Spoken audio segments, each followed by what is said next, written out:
Welcome to the Ordinary Marathoner podcast.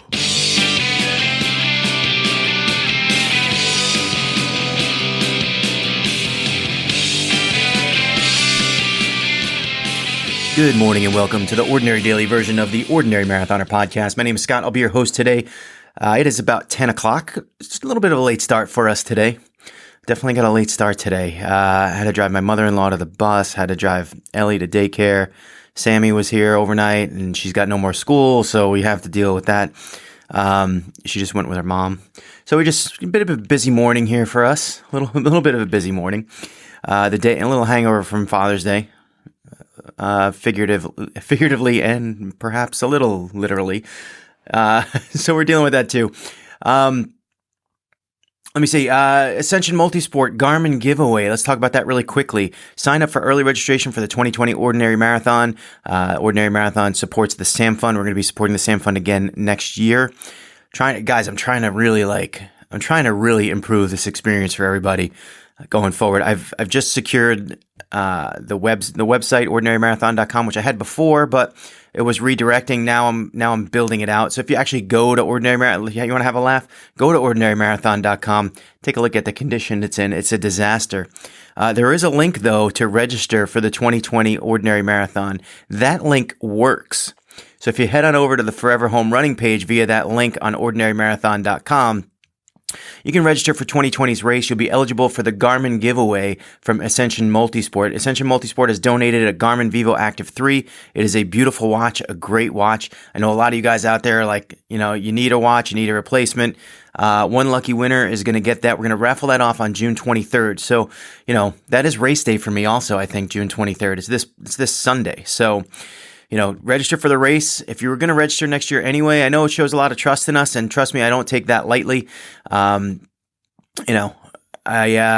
done this race 2 years. We're going to be doing it a third year. We're going to give away the watch. Some lucky winner is going to get it, and really excited about that. So head on over to ordinarymarathon.com. Don't look at the website because it's ugly, and find the registration link. It's right on the top. Click that button. Register for the race if you haven't done it already. I want to thank everyone who's already registered. I know a lot of people have, actually. I know I've been saying that the odds of winning are pretty good. They actually are pretty good for a raffle. It's not like it's a lottery. But yeah, I'm impressed with the turnout so far. I'm looking forward to giving that watch away. Let's talk about the weekend really quick. Hope you guys had a great weekend, by the way. The weather here was awesome on Saturday and horrible on Sunday. So it was a little bit, hit and miss, but on Saturday, I was doing a long bike ride, and I got up a little bit early, but it was cold in the morning, believe it or not, and this summer's been really weird. It was like 50 degrees, which isn't so bad, but it was going to warm up later in the day, so I just kind of waited till like about 8:30 or so to get out on the bike. Planned to do 65 miles. And lately what's been happening is I park in the middle of the trail, I go the long way and back, 47 miles, and then instead of going back the other way and finishing that last 18 miles, I quit because I'm at my car. And I don't like that I do that. So instead of driving to the closer parking lot, I drove to one of the tips. It's in Westfield, Massachusetts.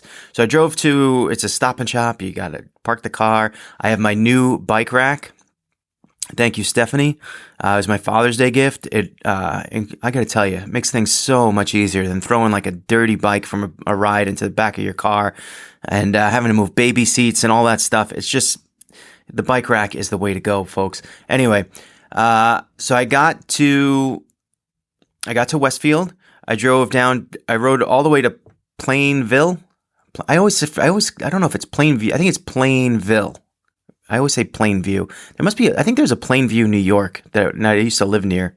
And I always kind of want to say Plainview, but it's Plainville, Connecticut. 32 to 33 miles, something like that, down and then back. I really tried to push hard. Now, I've never done this ride. I think I did it with Laura Stebbins a couple months ago. We were right around 14 to 14 and a half miles an hour. Typically, I'm much slower than that even. It's not necessarily all because of riding time either. Sometimes it's the red lights and the, waiting at the intersections and a lot of pedestrians. So you got to slow down. And I had some of that. But it wasn't too bad. It really wasn't too bad. I was able to kind of focus on my speed, and I really wanted to push out some power. And I finished in about, I think it was 16.1 miles an hour, which for a ride of this distance is by far the fastest I've done. I think I did that 47-mile route. I think I did that in like 16.3 at one point, which is awesome, which was really great. That was early April. But to add about 20 miles, 18 miles to it, and then still maintain that speed, good ride for me. Good ride for me. Some negative takeaways. Right around that 50-mile mark, I get this crazy pain in my left little toe, and I don't know what it is. Like, I feel like it's exploding in my shoe, and it happens no matter what. Like, it's definitely my form, because I've gotten the pain before, lightly, but I've gotten the same pain while wearing sneakers on an exercise bike, on a stationary bike in the gym. So I know it's the way I press the pedals. There's something wrong with it, and maybe I should have spent a little bit more time in the off season working on form and doing some of those, like the one-legged pedaling drills and stuff like that, but I didn't. And right now, there's no changing it. I think what I'm going to do is mess around my shoe. I hate to just cut a hole in it right where the pressure happens, but I might have to do that. I might look for a shoe repair guy, see if he can help me out. Maybe there's some kind of construction you can put in there to make it so that my toe doesn't press against the shoe, because that's the problem, is my toe kind of presses. It must press really hard against that side of the shoe. And I tell you, it feels like when I took my shoe off, I felt like I didn't know what I was going to see. Like I might just see like no toe and just exploded. And the funny thing is, a half hour later, it goes away. It's a recurring thing that I have. Don't know how to fix it other than trying to mess with the shoe. And that's what I'm going to wind up doing later on this week. Which, never do something new on race day. I got to make sure it doesn't rain, because I definitely don't want water getting into that shoe. But I might have to just cut out the little toe, which I don't really want to do, but I see no other way to do it at this point. Anyway, the ride itself was successful. The toe pain hurt. I definitely ran into some back pain too. My lower back has one spot. It just hurts. And I think it's going to be like a suffer through it thing.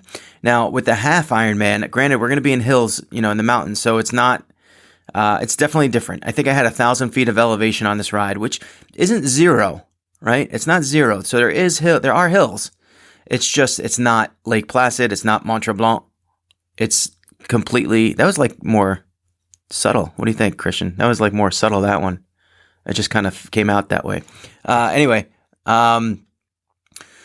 it's not, the ride I did wasn't very hilly. It wasn't a consistent, upslope. It was short hills. Some of them are a little steep, but, overall, definitely not the mountainous Ironman type routes that I'm going to be doing the next month or so.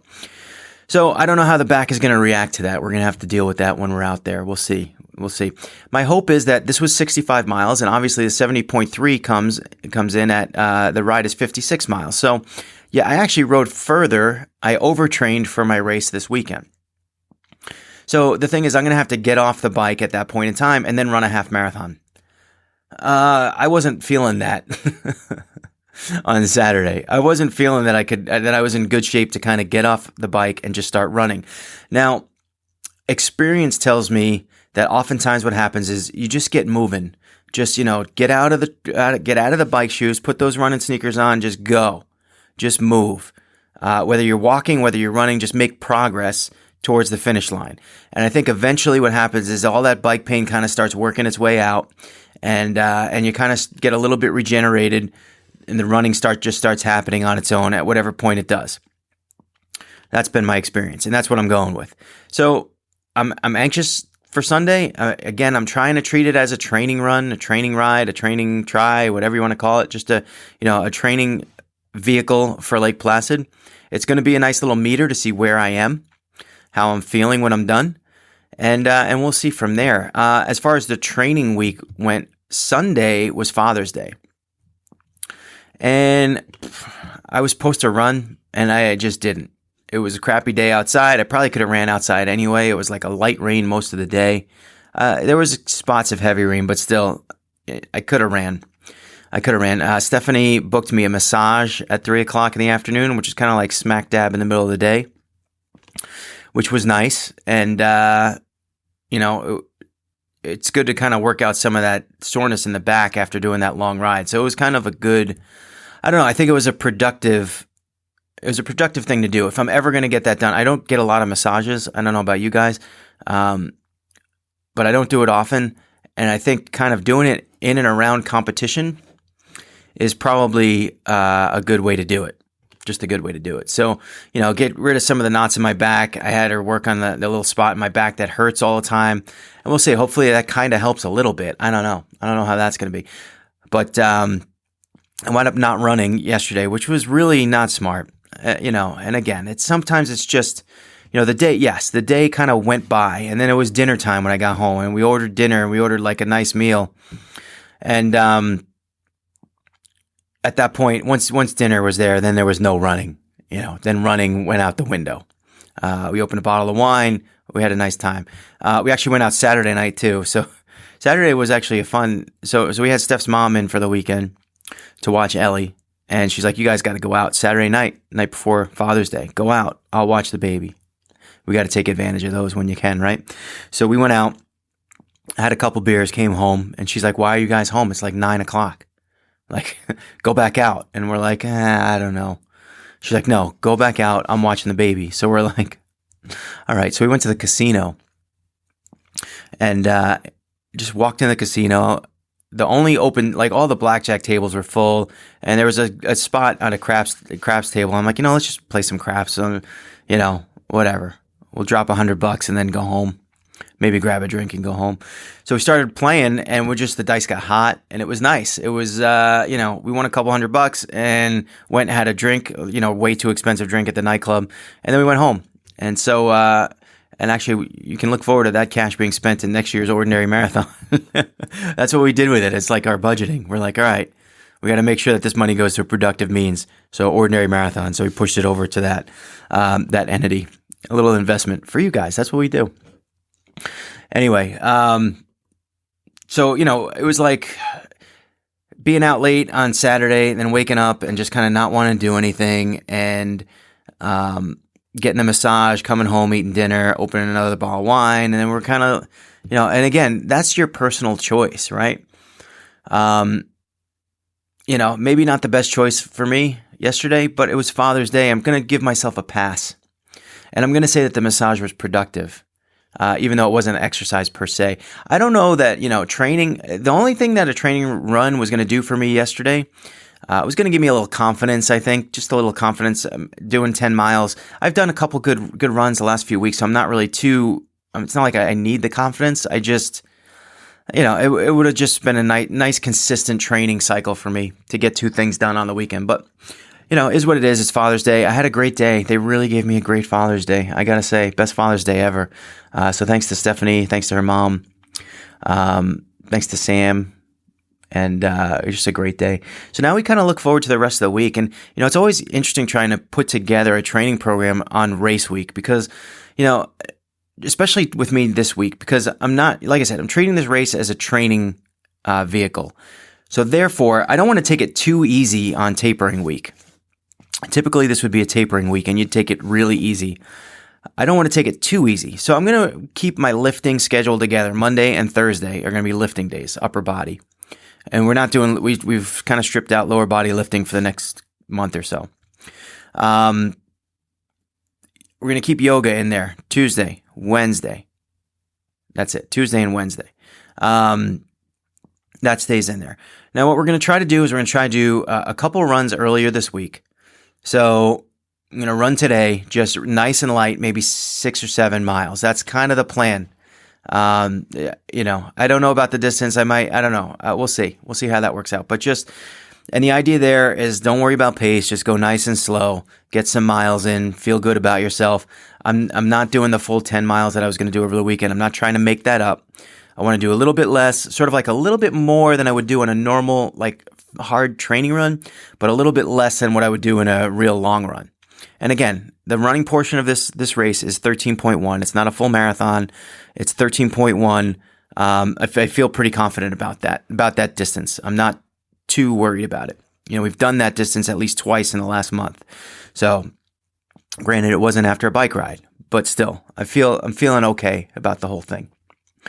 And another thing is like when you get caught, if you get caught screwing up your race early in a half, right? So say you're 6-7 miles in and you feel exhausted and horrible, and you got to walk out that last 6-7 miles, whatever it is. It's an hour and a half. It's brutal. It sucks. It's an hour and a half. You get caught at mile 10, 11, 12 of a full marathon, it's going to be a long day. You're talking 2-3 hours of walking just to get to the finish. So I'm not too concerned over this race. I do want to perform well. Obviously I want to finish. Not too concerned about not finishing. That's not really a concern. Although I felt the same way about Phoenix Marathon, and that didn't go so well. But in terms of getting ready for this race, I'm going to train through the week, Monday, Tuesday, Wednesday. We're leaving Thursday. I got to think about packing. I haven't even thought about packing. Stephanie's got all the baby stuff all ready to go. She's got it all under control. Bags, different bags, color coded, doing whatever. She's been packing all weekend. I haven't even thought about packing. I haven't even thought. So, I think later in the week we'll probably talk about this more and more. But I have to have my race stuff. I have to have just regular stuff for the week. Our hotel is kind of out of the way. It was stupid. I made a reservation to get somewhere close and said, all right, I'll get some waiting list or something. I just never bothered to do it.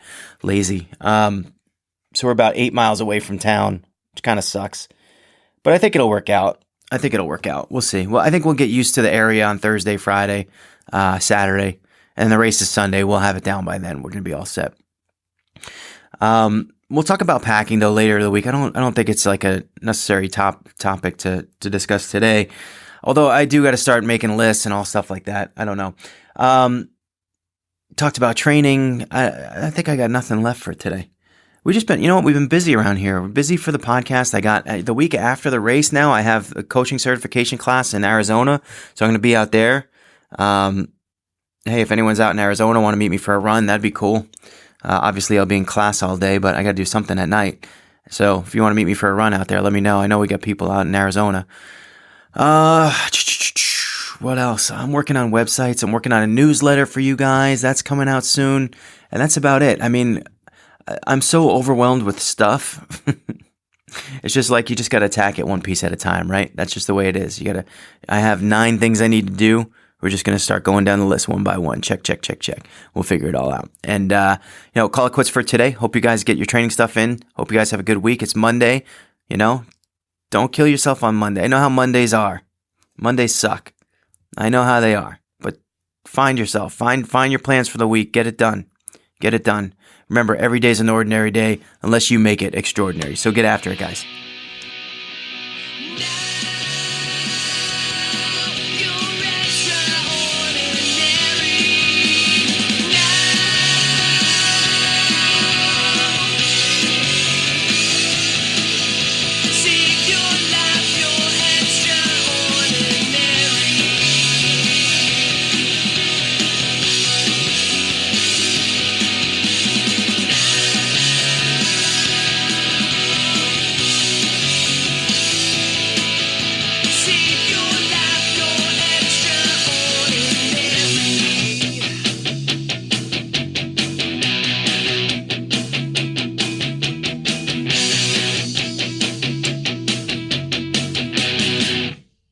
Remember to like our video and subscribe to our channel.